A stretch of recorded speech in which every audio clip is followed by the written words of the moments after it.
We are recording, so welcome. This is episode 119, Talking Together from the Heart Speak podcast. And I am delighted to be joined by so many of you, because this is really what a podcast from the heart is about. It's about talking to each other. And during this podcast, and thank you for turning up here live, you'll get the chance to speak with each other, ask questions of me. But I realize that this interactive part of our whole seminars or things that I've done in the past, it's missing as we've been in lockdown. We're missing not only the hugs and the touches and the smiles, but I'm sure you've all been on seminars where you've talked to someone really interesting during the lunch break or around a coffee, making coffee. And I feel even in the bathrooms, but it feels that we're missing that connection. And I can remember times where it was really rich for me to be able to say, oh, I met that person, and maybe I continued speaking to them or having a relationship with them far beyond just that seminar. So I'm hoping that you'll have that experience of being able to connect to people, even if it's just for 15 minutes. This whole podcast will only last for an hour, but I just wanted us to come together, and if it works, we'll do another one, or we'll connect in these ways. So as I'm just looking now, and I'm just going to look at the wonderful chat room, I've got, is it Lamia from London? Wonderful to have you here. Steph from Litchfield. I've got lovely Brit. Thank you. Yes, thank you. Manal from South Carolina. Emily from Oklahoma City. Dawn is here, I know. Ruth from Scotland. And then I've got Effie from London, Gilda from North Carolina, Jenny Hawk, I know very well, Deirdre from Cork. I've got Danya, and I know I'm not pronouncing that right, but Danya from Slovenia, well done for being here. Debbie Pratt, I know from Kansas. Barbara from Virginia, Peggy from Ontario, Dawn from Oxford. Wow, Anna from Lapland. Woo, it must be colder up there than it is here. Christine from North Carolina, and Kathy from Wisconsin, and a few more of you I know who haven't yet put your names in the chat room. So welcome everybody. I'm just so happy to have you here. And what I wanted to talk about, of course, is a few things, as that's the way I do it. I wanted to talk about the astrology, which I'm going to talk about. I'm going to talk about mythology, and I call mythology history. And I then want to talk, after our breakout groups, we'll talk a little bit more about the virus and the vaccine. Always interesting for us all to go along those paths. And I try to keep up to date with what's going on that level. So first, I want to celebrate the fact that Uranus, beautiful Uranus, has turned direct today. Yay, us! Because I'm sure I'm not the only person who's been feeling the unrest, the agitation, come on Uranus, because Uranus is unexpected activities, something happening out of the blue. And it does cause this unrest. It's rebellious, it's revolutionary. And when it's going stationary, which has been really over the last week, probably, I mean, that's about a week before it's like, we feel the tension. It's Leland, as you might have heard him say, it's like beep, beep, beep, beep, beep. You know, it's building that tension. It's like having the brakes on at the same time you've got the accelerator on. I'm sure many of you can relate to that. And sleep has been disturbed maybe because of that. It's just like, when's something going to happen, or what's going to happen? And now we've got Uranus moving forward again. We're going to see things happening, hopefully. And what I mentioned before was often when Uranus goes into a sign, it causes distress. And I mentioned last time about when it went into a water sign in 2004, it caused the great tsunami in the Far East. When it went into fire sign in 2011, it caused the tsunami, but also Fukushima, the great, you know, the fear from the nuclear power station. So that's a more fiery thing. And when it went into into Taurus, an earth sign, I was thinking, this has got, you know, are we going to see earthquakes? Well, I'm glad we haven't, but it's showing us maybe, I know the biotechnology is very much about Earth. How can the Earth and our body be influenced? That's very much part of this. But what I saw yesterday is just a quick vision, was the Earth breaking open. And of course you could say, what does that mean, an earthquake? And I said, well, it felt more like the crust is being opened for things to escape. Now, at the same time, Pluto in Capricorn is still wandering through Capricorn, but it's no longer, as I said last time, being suppressed by Saturn. So Pluto is about our hidden gifts and talents. What is hidden inside us? And we have to go deep within sometimes, but it feels like Pluto is saying, let's bring it to the surface. At the same time, Pluto is ruled by Scorpio, or Scorpio is ruled by Pluto, the other way of saying that. And so we're also seeing secrets or things that have been hidden coming to the surface. And I think that's the theme we're going to be watching for the next few months, is this, as Pluto throws things to the surface, as Uranus literally splits open the crust and says, let's expose something here. And it brings to mind that we need to understand our own mythology of what is beneath our feet. Who are we? What gave birth to us? And this is going to be my theme just in a little while, is what is inside us that needs to come to the surface. Because if you accept what I'm speaking about, that our beliefs create our thoughts, our behavior, our emotions, it's almost as if we're being asked, as we have been through this lockdown period, to really look deep inside and say, what beliefs are manifesting through me? And I would like to say, you remember I've spoken about, if we start with ourselves being divine light. So I am divine light. And now we look along the pathway of that divine light to my expression of my divine light. We're now saying is, what is in the way of me fully expressing my divine light? And that, I have to say, is our beliefs. More, you could say it's in my emotions, but the emotions are attached to the beliefs. In other words, do I believe that, I don't know, do I believe I'm a good enough person? Do I believe I'm loved? If I have a fear of death, is it because, what do I believe about that? Is it because I fear that I might die alone? Or if I die, I won't be received in the kingdom of heaven?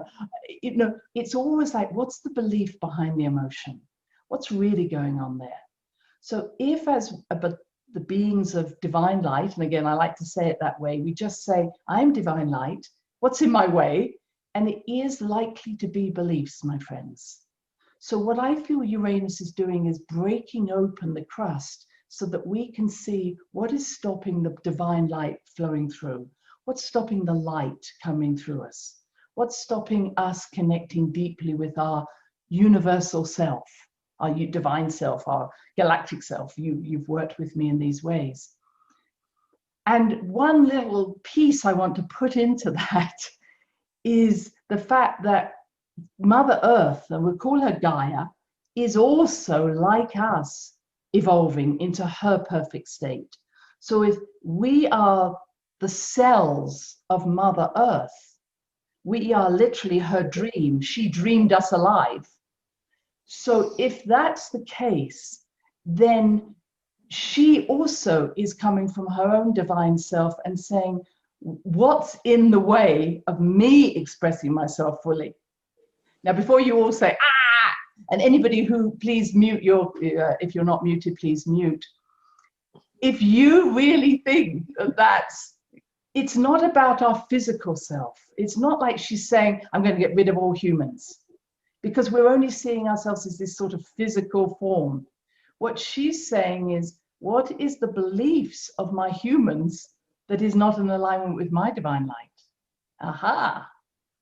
So as we relate to her and her divine light, we also relate to ourselves. I'm putting that as a really big idea that you don't necessarily have to, I want you to mull on that. I want you to look at that. But the idea is everybody, we are her dream. And if what I've always said is that to go through these stages that we're going through, these ages, we need to make sure that we are rooted in her, and not just rooted in her from a place of safety, but a place of I am her, she is me. So when we do that, we come to a much better place within ourselves. Okay, so can I just again ask everybody to make sure they're muted? I don't want to necessarily go through. I think maybe I can just see that one. So just to make sure you're muted so that we don't hear your other word sounds at the moment. That's great. All right. So in this space of us clearing ourselves up, it really is important for us to not work from a place of, oh, I hope this is going to happen. Oh, I believe it's going to happen. I'm praying it will happen. Somebody asked me yesterday, well, how do I work with my intuition? And for me, my intuition has always been a state of inner knowing. I've known something. And that knowing is not from a place of my mind. It's just a place of certainty. And I know every one of you has had that experience, that many times, I hope. That state of when someone says, well, why are you going to do that? You just say, I know it's going to work. There's no doubt. You don't even question it. And I always use my example of coming to the United States was one of those moments when I heard my inner self say, you're going to the States. And I went, okay, I'm going to the States. I never questioned it, despite the fact I had no job, no home, or anything else.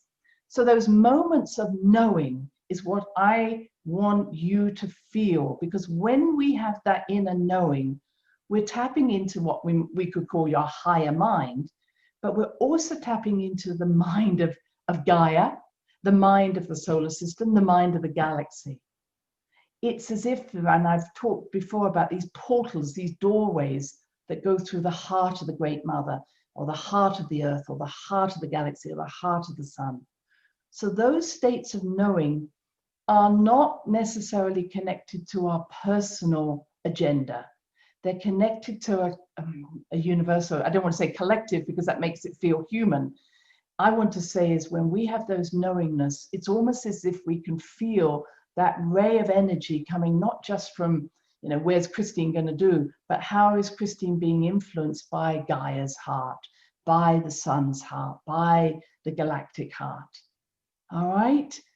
So when I'm looking at that inner knowing, and I've really trusted that all my life, it really is a case of, I couldn't give you a prediction like, oh, it's going to happen this way. It's just like, I know it's going to be this way.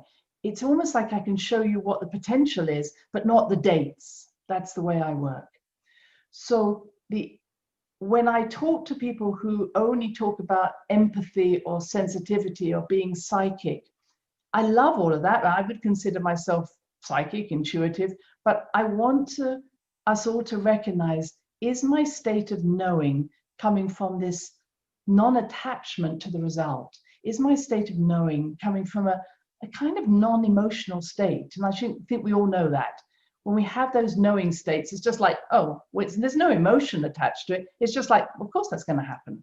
So I want everyone to recognize when we're listening to our intuition, and this is why I've taught this for so many years, we're really saying is, am I aware of myself at that level where I'm not hoping something's happening, I'm not waiting for something to happen, I just know.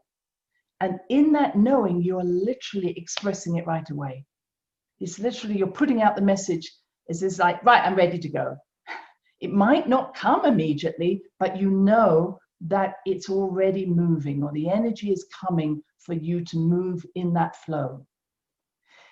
So I would just remind us all that when we're hoping and praying, we're looking outside ourselves for someone else to come and be our savior, to be our rescuer, to do what we, help us out. And those times are ending. That's the old Piscean way, where we'd have a messenger, we'd have a savior, we'd have someone rescuing us. The Aquarian way is not just we are it, this is who we are.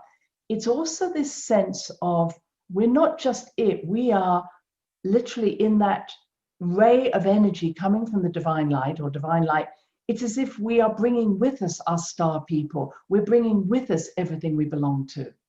So it becomes, I think, a very exciting place where if you believe in your extraterrestrial nature, just say, I am not just me moving forward on this, I am bringing forward that knowingness of all my soul family, all my star family. That starts to change everything. Because I want us all to recognize we're not these little beings running around on the surface of the earth. We are, yes, the dream of Mother Earth or Gaia, but we are also the dream that we have Mother Earth inside us. We have the sun inside us. We have the galaxy inside us.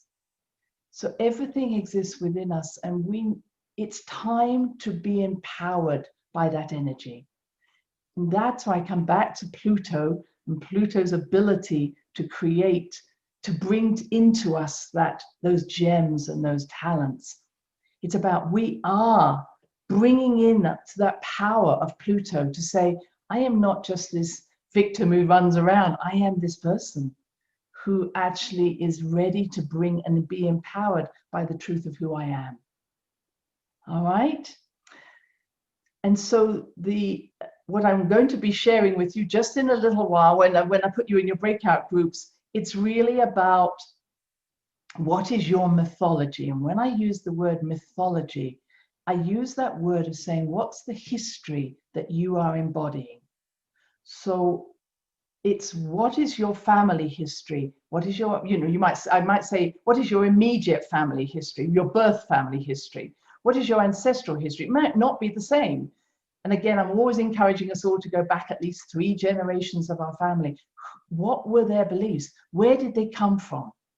And that's what I saw as the earth was breaking open. It's like all our history, we are owning, we are embodying all our history. So if your family didn't originate, in the last 3 generations in America, where did they come from? Who are your family? Who are your people? What was their energy? What was their song? What was their story? What was their motivation? What did they do? Were they seers? Did they work on the land like most of my people did? What did your people do? What was their belief? What motivated them? And once you've gone beyond, the ancestral lineage, and again, remember, you'll choose a life, this life that has some resonance with what I'm about to say. What were my past lives? What other energy do I know I resonate with? And remember, past lives, it's not about whether you were the queen or not the queen. It really is. What was my energy as the queen? What was my energy as that being? What qualities, what gifts did I have as that being? All right, that's what I want us to look at, because that's what I'm seeing Uranus is doing. It's saying, take accountability for who you are. So it's all the same. So it's almost like you'll look at maybe past lives and you knew something, and now you're saying, okay, I know this is coming to the surface. And then if you want to go out into, I know myself as a star being, but remember not to get, if I may say, too lost in out there. Bring it in here. Who am I? What do I know? This is the Aquarian way. What do I already know? What is it? And I've spoken before about what's my essence? What is it that makes me tick? And this is what I'm going to be asking you to share in the breakout groups. So I'm letting you think about this a little bit. Who am I? Start with just not what job you do, but what is it that makes me get fired up? And in these breakout groups, because you're such a unique group, I want each of you to have the chance to say, well, I know this about me, and I know that nobody in the group is going to say, well, that's weird, because we need to be really weird now. We need to be our eccentric self. That's what Uranus is saying to us. Weirder the better. So what is it that you've been shying away from telling other people? Because this is not going to be in these breakout groups, a judgment. This is about, let me know who you are. Let me see you, as I spoke about last time. Who do you want me to see in you? Does that feel exciting? I hope it does. So just before we go into breakout groups, let's just go back to some of the astrology that I will bring in. And again, I'm going to just look at my notes to make sure. If you're living in the US, and even if you're not living in the US, the next 4 years are going to be challenging in a good way. So I've spoken before how Pluto is returning to the place where it was in 1776, when the United States was so-called birthed, if we want to take it that way. And so what's happening is when Pluto returns, and this hasn't happened since then, that everything is being stirred up. Everything again is being brought to the surface. That's why I got this energy of, yes, let's reveal who you were before you became an American. Who are you? So this Pluto return is why we have so much upset here in the United States. And it is between 1776 and I think 1786, if I have my memory right, was when the Constitution was written. So the Constitution of the United States was very much about, how shall we act together? And I believe that experience was when Pluto went into Aquarius in, let's say, 1786, that the Constitution is about how do we live together. And so I think that the next 4 years is going to be dynamite. It's going to be very challenging, but it's also going to be very revealing, because we are not the people we were 250 years ago. We are different people. So who are we, and how do we wish to go forward? And I think that's been coming up a lot. I keep hearing the words constitution, legal right. So just to give you some ideas, Pluto will have its Pluto return February 2022, December 2022, and then almost October 2023. But remember, things happen, Pluto at the moment is around 25 degrees. This is 27 degrees. You're already feeling the energy. We don't have to wait to 2022 to see this. And then what will happen is that Pluto will go into Aquarius in March 2023, but then we'll go back into Capricorn again, and then back into Aquarius in January 2024. So just to recognize the Pluto return is really the important part around 2022-23. So again, just a year away.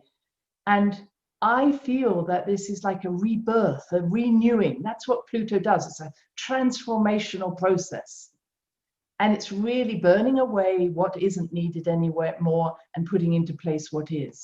So I hope you see this as an exciting time. I might say whoever's in power, who's ever in the White House over the next 4 years is in for a rocky ride, but that is not a judgment. I'm just saying is this next 4 years is a time of complete transformation.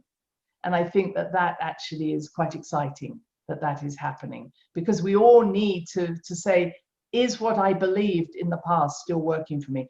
Are these people the people I want to be around?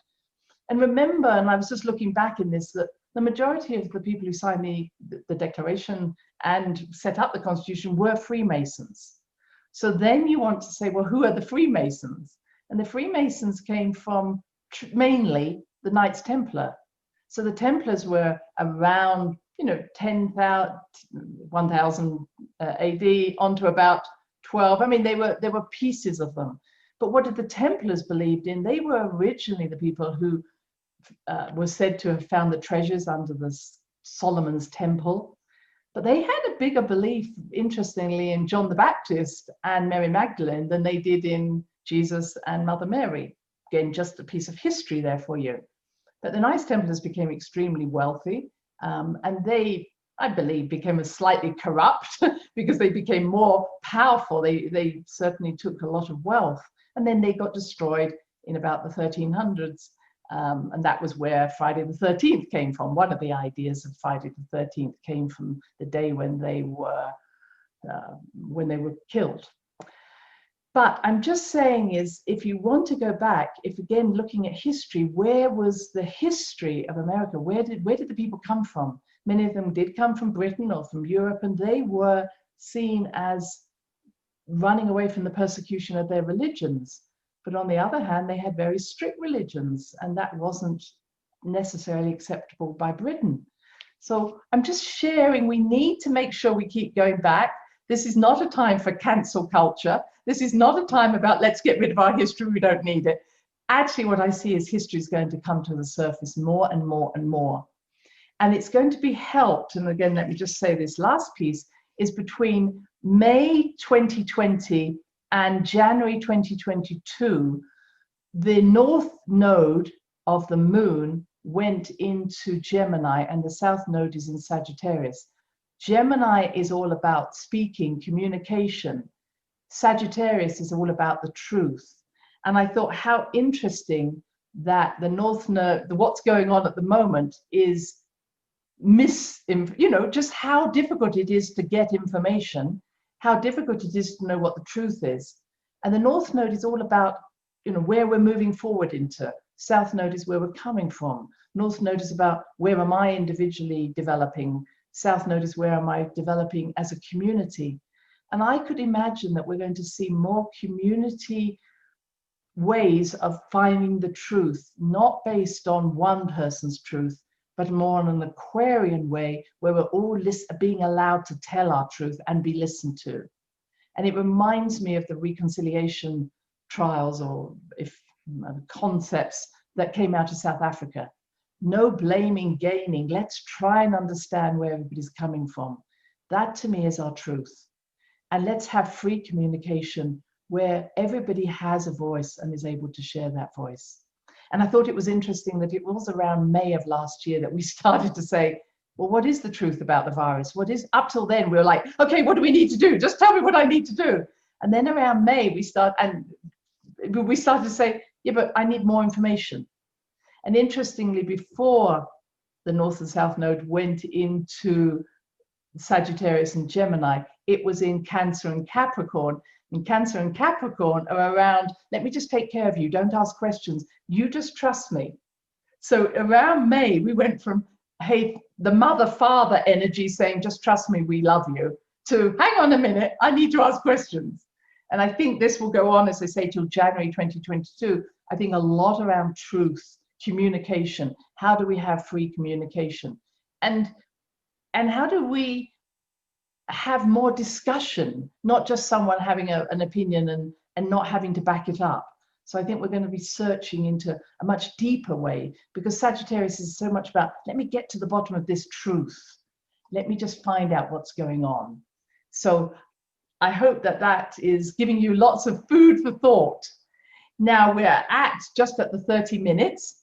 I see we have a wonderful group of participants here. This is when my arithmetic gets into going. But I think I'm going to just give, I'm just putting my arithmetic together. I think groups of 3, which gives you all 5 minutes each rather than groups of 4. So I'm about to set up the breakout groups. I'm going to put you into groups of 3. You can talk about anything that I've just shared, but please, first of all, it's about a sacred space. Everybody gets a chance to talk.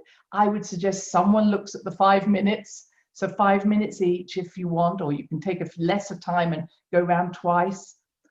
And no judgments. If you want, you just ask questions. I want to understand your truth in a deeper way. Could you share more about that? We're going to be doing this in a more Gemini Sagittarian way. I'm curious about what you're saying. Let me know more about what you're saying. All right, everybody. Good. So let me set up my breakout groups.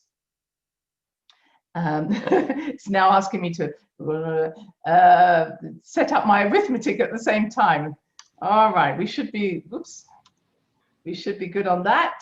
And you will be able to obviously unmute yourself and be seen in your groups. So let's see how we work out. Have a good time now. Bye-bye.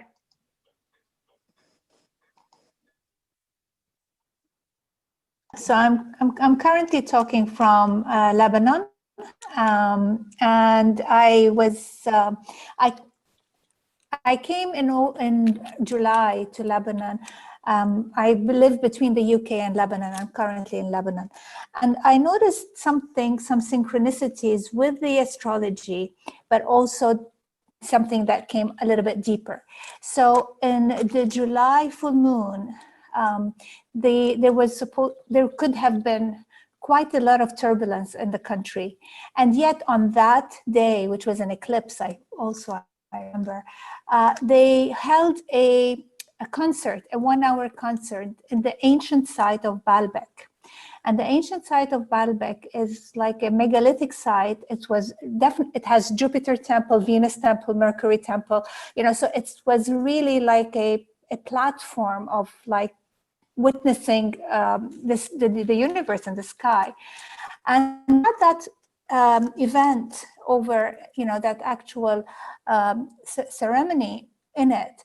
And for me, it was a color, sound, light healing and activation of our ancestors. And then on August 3rd, which was, August 3rd was the next full moon. I had arrived to Lebanon. I went to see, and then the next day we had a cataclysm explosion in Lebanon, which everyone would have heard of. And that happened. So there was that kind of, okay, the creativity has to happen, but something has to go to create space. Of course, at the real physical, literal level, it was very painful, and it's still very painful. Lots of people lost their lives, and a lot of destruction happened in a very key area because the port is in the midst of the city. But it was a modern port in retrospect. And for me, it was where a lot of corruption and things were happening. And for me, it was, portal. Lebanon is known as that place where, we connect. And I feel that what has happened there is that fell apart, right? And eventually there were lots of stories that were coming, which were related even to wheat and things. So all of these mythologies were actually showing up. And then the ancient truth, the original port, which is in Byblos, and that ancient truth, which the Phoenician took from Byblos up to Baalbek, got reactivated and reopened. So that was something that was happening. So what I was sharing with Christine was that my reconnection to Lebanon and the land became much, much stronger despite everything that's going on during these past few months. And one of the things that I felt is that if we take 2,000 years, maybe it's a little bit more, where civilization was birthed, and this area participated in it, but something went off. And I feel that now is the rebirth of a new civilization based on where we are now, yet with the ancestors and that lineage reactivated to support and bring forth. So it's a co-creation effectively. So there is, the universe and the stars and things are really working at a very literal, in a very literal way, if we actually just look around and feel it and see it, but don't get too engaged, just be the observer and then maintain our own, our own contribution. Thank you, Hala. Thank you. I took the time for Hala to share because many of us obviously knew very much about what had happened, but we may not have had that broad view of it. So I wanted Hala to share that because that's maybe sometimes we never hear the consequences or the shift that's taking place. And of course, I would love to have the time to hear all of your stories, and please write them to me and I will share them during the podcast, because each of us are watching things happening, what we call synchronicities, or things happening. We go, I wonder why that happened. And it has a relevance to where we're living now. So, please share those. We won't have a chance in this larger group to do this. So we're about 5 minutes to 12, but I still want to make sure I'm just going to share a little bit about what's coming up in the vaccines and the virus. Is very small. But if there's any questions that you have that maybe I'm going to just maybe take 5 questions, I'll be very happy to see that. So what has been happening, just a little bit more information. The vaccines that are going out at the moment, the Moderna one and the Pfizer one, and I read on different newses, not that I read often newses, but the information is just so distorted. The fact of the matter is now they're saying, well, these may only give you antibodies for 5 months. I think you saw that if you're living in Britain. It's like, okay, what does that mean? We're going to have another vaccine after 5 months and another. Well, this is the theme. Just as we have it in the flu vaccine, oh, you need a new flu vaccine every year. We're going to see this. Well, this one supported this, but now it's changed. We're going to need another vaccine. So this is the kind of game that's being played, which is how do we persuade you to keep coming back? And as I mentioned last time, these mRNA vaccines are very much about creating new proteins in our body. So that's something that we all recognize that. And I just want to remind you that a protein is a hormone. It's another way of seeing it, or a neuropeptide. So it's almost like putting a new hormone into, or a neuropeptide is like a happy peptide, or a miserable peptide, so all these little neuropeptides influence how our body functions. So it's, that's how they've made certain drugs based on our neuropeptides. Or make a happy, make a sad, make a not think. So all of these, that's the idea, is to put different proteins into our system through what they call a vaccination, but really is a drug. So I'm just putting that out as I see that. What is more important for us all to remember is that at least 50% of us already have cellular immunity in the cell to a corona-like vaccine, that virus, which comes along with the common cold. So that's what's been very pertinent. Nobody talks about cellular immunity. So antibody immunity really is not as relevant, even though that's what they go on about.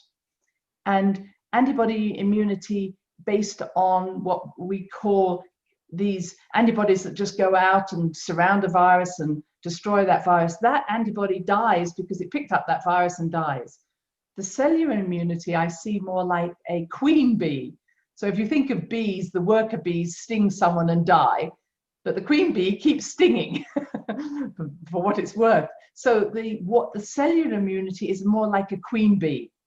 And what we need is those queen bee cellular immunity T killer neutralizing cells, because they're the ones that will have a long-term effect. And that's what we already know that 50% of the population have, and they're taking no notice of that. The last thing I'm going to say here is, I was listening to Simone Gold. Some of you have heard her. She's very eloquent on this subject, and she's also a lawyer. So they're putting out a lot of different cases on this. She said that because, as we know, this new vaccine has a genome, a set of genes that is very similar to the gene that creates the interface between the placenta, the baby, and the mother. It creates a part of the placenta that, therefore, the mother does not reject the baby, nor does the baby reject the mother. This is called a syncytial genome. And what they're seeing is that the messenger RNA is almost the same as this particular gene sequence. So nobody knows what the effect is, that if you have the vaccine, nobody knows what the effect on your placenta is if you take the vaccine. Her group are saying no pregnant woman, or she's saying no woman who is of childbearing age should take the vaccine. Now that's a big statement, but I certainly think that if you are pregnant, this is not a time to be taking this or hoping to get pregnant. And I am wondering if we're going to see more infertility, or miscarriages, I should say, because nobody knows what the long-term effect is. So she's saying is that they've seen that COVID can cause a miscarriage because of this spike protein that is very much like this other protein. But she's saying having the vaccine we don't know what the long-term effect will be on the placenta. So that's a very big one. And I just want to say this last thing is she was looking at the African, how much mortality in Africa, and it's like 1% of mortality to maybe America or Britain. And this is really showing this is not about your color of your skin, or it could be because they're taking hydroxychloroquine. It could be for other reasons, but we can't just keep saying the color of your skin is going to cause you to be more affected. And one of the things that I keep coming back to, I want to know the vaccine and the drug history of everybody who is getting COVID, who is being infected by it, especially those who have serious infections. Because it's not just the fact that someone may have diabetes, it's what tablets, what drugs are they on that may already be influencing them in a way, detrimental way, that could then have the virus. Okay, that's what I'm putting out there as in your mindset. So let me just make sure that if there's any questions in here. I'm glad to see that some of you know each other. Very good. Thank you. Thank you. Oh, stationed today, stationed. Okay, it was stationed in August. Thank you. I didn't realize that. Thank you for that. Okay, so again, I love the fact I do use tropical astrology, not sidereal. So I think when you're talking about Hindu, it's a sidereal. I love that. I've just been more familiar.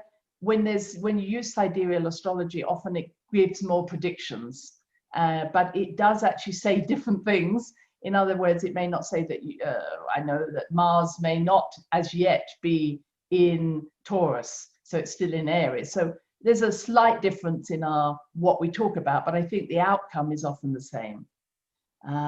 Yes, the Zoom is going to be, all the recording is there. Yes, I think that I just say the next 4 years in the US is going to be challenging. I say that in a very positive way, but I think that we all want to see change. And I think we all want to see not change in the administration. If I have anything, I want any corruption to be brought to the surface. And I certainly want anything that's happening to children and, the trafficking. That trafficking has to stop. And that has to be brought to the surface now. And if you feel there's nothing going on, then please do a little more research, because there are so many children that go missing, so many women who are going missing. We need to stop. That's never going to be okay. And men, but this is not the way I think any of us would want our humanity to go, where there is abuse of children, women, anybody. We need to bring that to the surface. The Oxford jab, I'm still looking at. The AstraZeneca, we've had problems with it because of it uses the adenovirus to actually access. And I think that we're starting to see, we're starting to see issues with someone who might have a problem with the adenovirus, especially amongst the HIV population, because the adenovirus also was used for the vaccine, it has an effect on HIV. Let me put it that way. I won't get too deep on that, but I'm going to talk more about that when I have a little bit more knowledge. I would say, thank you, Debbie. Can you speak about the relationship of lineage in this life and the connection with past lives? I would like us all to see, yes, that what we're doing now is a reflection of our past lives, but it's again the essence behind that past life. I want us all to be living in the now, and living in the now means our past lives are here, our future lives are here, our ancestors are here. So if we do have past life regression, we go into that state, it's like, where is that appearing now? Because any past life that you're remembering now, I should say, it's in the now. In many facts, we've had thousands of past lives, but there are certain of them that are becoming very prominent, and that's because we need to live through that energy now. Now, there is times when I talk about karma, when I might say, maybe something in the past life you need to give back. Do you remember karma is taking something that doesn't belong to you? So is there something that you did in the past life? It's like, damn it, I need to give that back to that person, or I need to forgive them, or I need to move on from that place. So just reminding ourselves that we're all in that different space, that we need to understand that. All right, I've realized I hadn't pinned myself to the front, so I'm pinning myself now. And so bringing ourselves back to that place is certainly there. I think that there will be a change, as I wanted to bring in Hala's ideas, which is what I did, because I believe that we are all being affected in our own countries, but our own countries are part of the global picture. So yes, I think the UK, it's almost as if Brexit, I don't know, didn't happen. Of course it happened. But I think that a lot of what's going on in Britain is this divorce from Europe.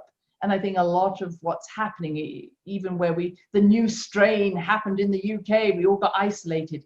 So I think Britain's understanding its isolation, that it's an island, and that what does that mean to be an island? What does that mean? And how do we bring the mythology of Britain up, or the mythology of wherever you live? And remember, your mythology is where you're living in the country, wherever you are, is also in the land. So the Native Americans, we need to bring the indigenous energies up. Where are we living? What is it? Where's my house? What am I living in? And that's really important. Oh, of course, Ireland is the center of the universe. Thank you very much, Deirdre. So everybody finding the center of their land. What does it mean? What are the ancestral people doing? And really going as deep as you can, because we are reawakening the DNA of our ancestry. And this goes way back, hundreds of thousands of years. So it's, again, you could say, well, where did I come from? I talk about none of us ever coming from here. We've come from different star beings, different galaxies, different universes. But all of that is just a different level of consciousness. So what I'm saying to you is, try not to see it as a star person out there or this out there. If this earth is a conglomeration of all consciousnesses of the universe, that's who we are. Let's start to see ourselves as universal beings walking around this planet that is also shifting, but we are now not seeing us as Americans or this or this. We're seeing ourselves embodying the fullness of who we are. So I think I'm going to finish on that. And I thank you all for coming. I've so enjoyed being with you. And I hope that this might be something we do again in the future. So blessings to all of you. And for those of you just listening who weren't here, we missed you, but you were here in spirit. So much love to you all. Thanks for listening to the HeartSpeak podcast with Dr. Christine Page. Please check out all HeartSpeak episodes in the podcast archive section on www.christinepage.com. HeartSpeak is also available on iTunes, Spotify, Google Podcasts, Stitcher Radio, and now playing on iHeart Radio. You can also watch the archive podcasts on YouTube. Connect with Christine on Instagram, LinkedIn, and Facebook, including her newest Facebook group, The Great Mother Calling. Do share with family, friends, colleagues. Join us next time for another edition of HeartSpeak.